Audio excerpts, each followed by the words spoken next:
બનાસ ડેરીએ ખેડૂત સમૃદ્ધિનો માર્ગ મોકળો કર્યો છે। બનાસ ડેરીના ચેરમેન શંકર ચૌધરીની મોટી જાહેરાત છે। મહત્વપૂર્ણ સમાચાર બનાસકાંઠાથી મળી રહ્યા છે, જ્યાં બનાસ ડેરીએ ખેડૂત સમૃદ્ધિનો માર્ગ મોકળો કર્યો છે। તો બનાસકાંઠામાં કુલ 5 નવા પ્લાન્ટ નાખવામાં આવશે।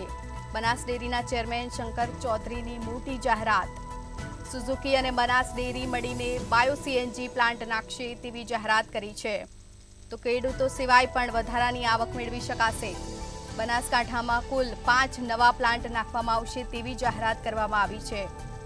બનાસકાંઠામાં કુલ 5 નવા પ્લાન્ટ નાખવામાં આવશે।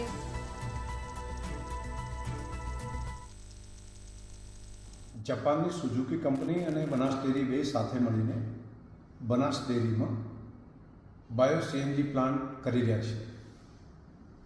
આગામી સમયમાં 5 નવા પ્લાન્ટ બનાસકાંઠા જિલ્લામાં બને અને 5 લાખ કિલો રોજનું ગોબર એમાંથી પ્રોસેસિંગ થાય અને જિલ્લાના ખેડૂતોને પણ રોજના 5 લાખ કરતાં વધારે રૂપિયા વધારાની ઇન્કમ દૂધ સિવાયની ગોબરમાંથી મળે।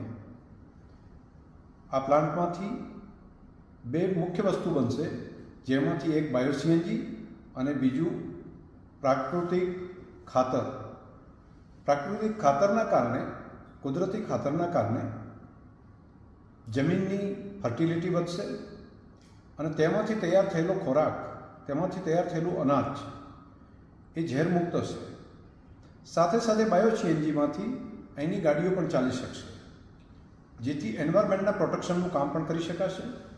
વિદેશમાંથી આયાત કરવો પડતો સીએનજી, તેમાં પણ દેશનું હુંડિયામણ વધશે અને ખાસ કરીને ગ્રીન એનર્જી માટેનો જે કન્સેપ્ટ દેશના પ્રધાનમંત્રી મોદી સાહેબ વાત કરે છે, તો એ થીમ પૂરો થશે અને નેચરલ ફર્ટિલાઇઝર, જેના કારણે જમીનની ફળદ્રુપતા પણ વધશે। આ બંને કામ બનાસની ધરતી ઉપર કરવા જઈ રહ્યા છીએ। 250 કરોડથી વધારાનું રોકાણ એ સુઝુકી કંપની બનાસ ડેરીની સાથે રહીને કરશે। આવનારા સમયમાં દૂધની સાથે સાથે ગોબરમાંથી પણ વધારાની ઇન્કમ ખેડૂતો પશુપાલકોને મળશે।